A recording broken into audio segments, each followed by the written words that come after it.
Gracias. Para ir terminando, primero sobre todo agradecer a los asistentes, ¿no? Un 19 de julio a estas horas, estar en el Congreso, o sea, chapo primero por estar aquí, ¿no? y seguir el debate. Y también gracias, evidentemente, al Grupo Parlamentario Unidos Podemos en Comú Podem en Marea por la iniciativa, por la ocasión de poder compartir esta presentación con vosotros, esta presentación de una ley estatal de cambio climático y transición energética, que dará que hablar. Hoy ya vemos los primeros titulares, dará para largo. Este verano seguro que seguiremos debatiendo. Y es de agradecer y enorgullece mucho que las conclusiones, tanto del primer foro del clima como de estas rondas de consultas que se han ido dando, verdaderamente se han ido incorporando, ¿no? Demasiado a menudo estamos acostumbrados a procesos participativos que acaban en un dossier que queda en ninguna parte y luego hago lo que me da la gana igualmente, ¿no? Por tanto, enhorabuena también por esta parte de aquí. Nosotros desde el Gobierno balear, efectivamente, hemos estado trabajando también estos últimos años en una ley autonómica de cambio climático y transición energética. Justo esta mañana en Palma presentábamos ya el borrador definitivo que estamos a punto de remitir al Parlamento Autonómico para su aprobación, y ha sido también, como esta ley estatal, fruto de mucho trabajo técnico, de mucho trabajo jurídico, pero también mucho trabajo pedagógico y de negociación con todo el mundo, con los sectores económicos, actores sindicales, asociaciones ecologistas, partidos políticos.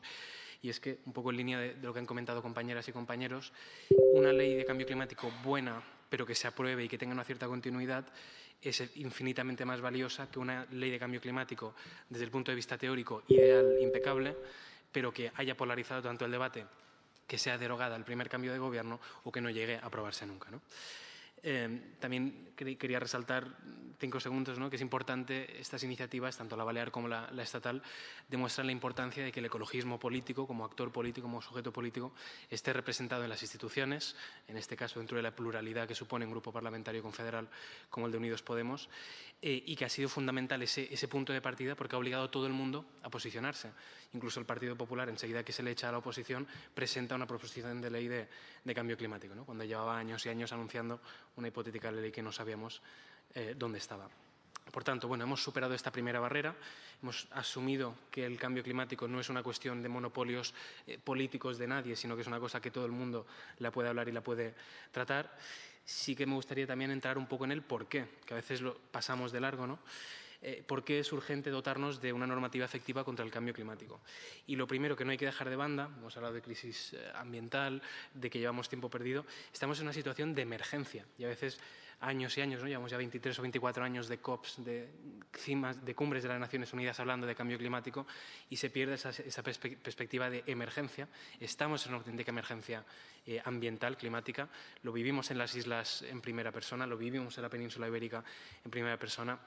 Tanto Mar como Daniel han explicado algunos de esos retos y esos riesgos, y es que las políticas que hay a día de hoy encima de la mesa no nos bastan para prevenir el cambio climático catastrófico. Estamos ya en el cambio climático peligroso, no basta para limitar el cambio climático a esos 1,5 o 2 grados por encima de temperaturas preindustriales, sino que las políticas que hay a día de hoy, los compromisos que hay a día de hoy, nos llevarían a 3, 3,5 grados de incremento de temperatura y, por tanto, evidentemente con lo que ya había no basta.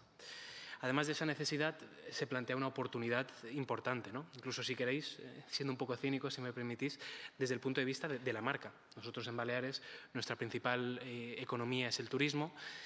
Hemos sufrido querer competir a nivel de turismo como turismo de masas, turismo que compite por precio y, por tanto, un turismo que precariza el empleo, precariza la economía, precariza el ambiente, masificación en las carreteras, masificación en las playas, destrucción de sistemas dunares.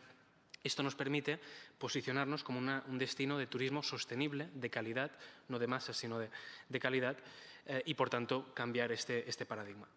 A nivel estatal, el turismo no es el primer punto del PIB como si en Baleares, pero también es importante. Pero la perspectiva que me interesa más todavía es la de reforzar el resto de la economía, ¿no? En el caso de Baleares, concretamente, nos permite no reindustrializar, porque nunca hemos tenido industria, sino industrializar por primera vez, pero ya industrializar con una perspectiva verde, no repetir determinados errores del pasado y, por tanto, abandonar ese monocultivo turístico y tener una economía que sea diversa y, por tanto, que sea fuerte y que sea resiliente. Y en el resto del Estado, donde sí que existe históricamente un sector industrial, revitalizarlo, recuperarlo, reindustrializarlo y recuperar puestos de trabajo que, si conseguimos adelantarnos al resto del continente, nos saldrá más barato, nos saldrá más justo socialmente y nos permitirá incluso exportar talento y exportar buenas experiencias cuando el resto de Europa se ponga al día, ¿no? Todo esto lo podríamos hacer a nivel de principios, a nivel de políticas, bueno, de estrategias, pero ¿por qué necesitamos una ley concretamente, ¿no? Y esto lo hemos vivido, este debate también en Baleares. Algunos actores nos preguntaban, bueno, y esto estamos todos de acuerdo, entonces, ¿por qué no lo hacemos todo voluntario, ¿no? Y premiamos un poquito más a quienes lo hagan mejor, pero estamos todos de acuerdo, nadie te va a decir que no. Vale, pero es que no basta con la voluntad, no basta con incluso con el sentido común, ¿no? Estaría muy bien que lucháramos contra el cambio climático, sí, pero tengo el día a día, tengo 1000 otras prioridades. Incluso Sara se me ha adelantado con el símil que quería usar, ¿no? Estaría muy bien que la gente no fumara delante de los niños. Bueno, pero es que hizo falta una ley antitabaco para que nos diéramos cuenta de que no hacía falta, de que no era necesario fumar en hospitales, ¿no? Por ejemplo, cuando salimos de fiesta vamos a tomar algo. Parece absurdo decirlo, pero es que hay que decir a veces las obviedades. No basta con quererlo, sino que a veces sí que necesitas un cambio normativo. Incluso cuando es la decisión más racional desde el punto de vista económico, a día de hoy, a pesar de impuesto al sol, a pesar de normativa burocrática innecesaria, sale a cuenta que una empresa, incluso que muchas casas, generen su propia energía, que apuesten por el autoconsumo. Lo vemos día a día cuando hablamos con empresas, cuando hablamos con entidades, ayudando, simplificando trámites, facilitando que apuesten por el autoconsumo. Todavía es una cosa rara, todavía es una cosa, bueno, que lo hace el que está motivado. Y luego el que está motivado se da cuenta de que económicamente se le va fantástico, ¿no? Pero que es una cosa que, sin creer en nada de esto, sin tener ninguna voluntad, solo por pura economía de tu empresa, sería lo que tendrías que hacer y aún así no basta, ¿no? Y es que las leyes no son solo un instrumento jurídico con unas consecuencias legales, son un instrumento de transformación de la realidad, de transformación de la sociedad, de marcarnos un nuevo normal, un nuevo habitual, unos objetivos mínimos que obviamente, ¿cómo no vamos a cumplir, ¿no? ¿Cómo vamos a fumar en un hospital? Cuando hace 10 o 15 años esto era súper radical y ¿cómo me vas a decir a mí dónde tengo que fumar o dónde no, ¿no?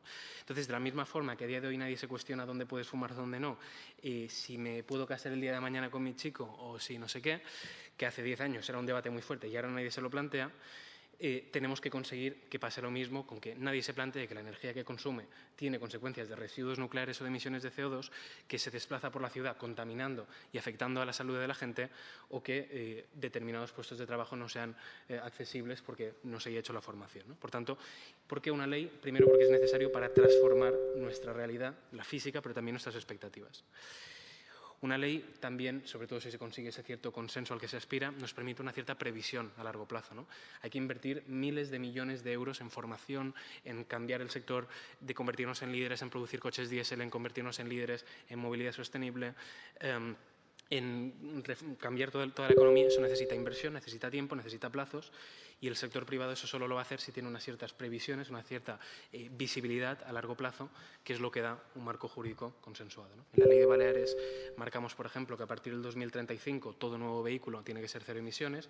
La ley estatal también marca el 2040 como un escenario parecido. En esta ronda de consultas nos sentamos con el sector de la automoción y dijimos, oye, ¿vais a ser capaces de proporcionar la respuesta a esto? Y un sector que a priori podría estar totalmente opuesto con los planteamientos que hacemos, que ya le va bien el statu quo y que querría retrasar todo, nos dijo lo contrario. Oye, me va a suponer un esfuerzo, pero que me des visibilidad de qué objetivos tienes a corto, medio y largo plazo, me asegura que soy capaz de reestructurar toda mi producción en ese sentido, ¿no? Por tanto, a lo mejor no estoy totalmente de acuerdo y preferiría no tener que hacer nada, pero si lo tengo que hacer, prefiero tener esa visibilidad. Y por último, de los temas que quería destacar hoy, es necesario un cambio legislativo para asegurar la entrada de la ciudadanía en el sector energético, ¿no? La democratización de ese sistema energético. Es un sistema energético que va haciendo trampas al solitario, está hiperregulado en según qué ámbitos, está muy liberalizado en otros, pero siempre está pensado por y para el sistema energético actual, tanto en una vez como la otra.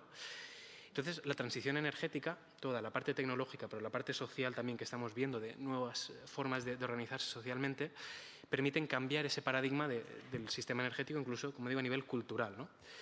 Abandonemos esa idea de que tenemos un flujo económico hacia afuera y hacia arriba de millones de euros y un flujo de material de entrada de millones de litros de petróleo, ¿no? Es solamente bidireccional en ese sentido. Cambiémoslo porque, bueno, si yo puedo empezar a generar parte de mi energía o más energía de la que necesito y venderla mientras gestiono energía que es mía o es compartida, o invierto en un proyecto de una cooperativa a la que me he sumado, por tanto, se convierte en mucho más complejo todo el flujo económico, ya no es bidireccional, es multidireccional, pero en cualquier caso queda radicado en el territorio. Ya no es millones de euros a cambio de millones de litros de combustible, es cómo aprovechamos un recurso que tenemos aquí, como es el sol o son otros, y cómo reforzamos también la economía local con todo eso, ¿no?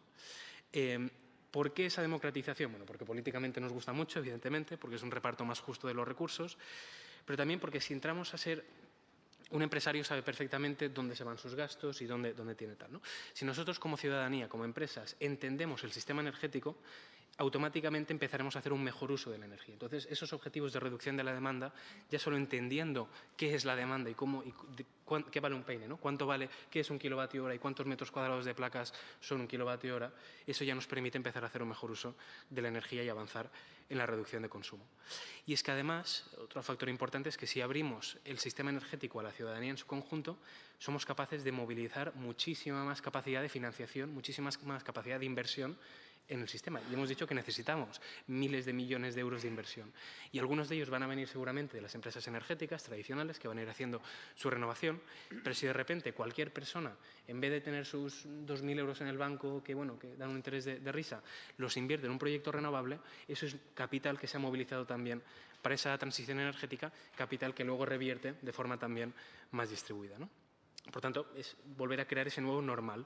Ya no el nuevo normal de que me muevo en coche eléctrico o tengo placas, sino de que el nuevo normal de que obviamente no pago factura de la luz porque tengo una batería en casa y una placa, que mi cooperativa energética la gestiona en los momentos que necesita y le dejo enchufarme y desenchufarme mi batería cuando le conviene. Y entonces, esto es un concepto de agregador de demanda que esta ley incluye, que no está todavía en el debate social, pero que va a ser capaz de avanzar hacia aquí. Esto es una nueva realidad, un nuevo normal que vamos a ver dentro de poco y que esta ley abre la vía. O que en vez de quejarme o resignarme de que habrá un nuevo parque solar al lado de casa, que lo hacen unos inversores alemanes que no les importa nada el territorio de aquí, no, puedo participar, y esta ley abre la participación de la gente en los proyectos renovables de su entorno, puedo ser un coaccionista de ese proyecto, asegurarme de que se hace con criterios que respeten mi entorno, pero también asegurarme de que, bueno, cuando el molino está parado, voy a ser el primer interesado en coger el teléfono, que lo vengan a arreglar, porque eso también repercute en los ingresos en mi participación en todo eso, ¿no? Por tanto, estos son solo algunos ejemplos de las vías de crear un nuevo normal que abre esta nueva proposición de ley. Entendemos que es una ley que es fundamental para que la transición energética no sea ese concepto teórico que hablábamos antes, que usa cualquier persona como quiere, sino que sea una cosa real, sea una cosa efectiva y sea un nuevo normal, que sea, pues, obviamente, cómo lo íbamos a hacer de otra manera antes, ¿no?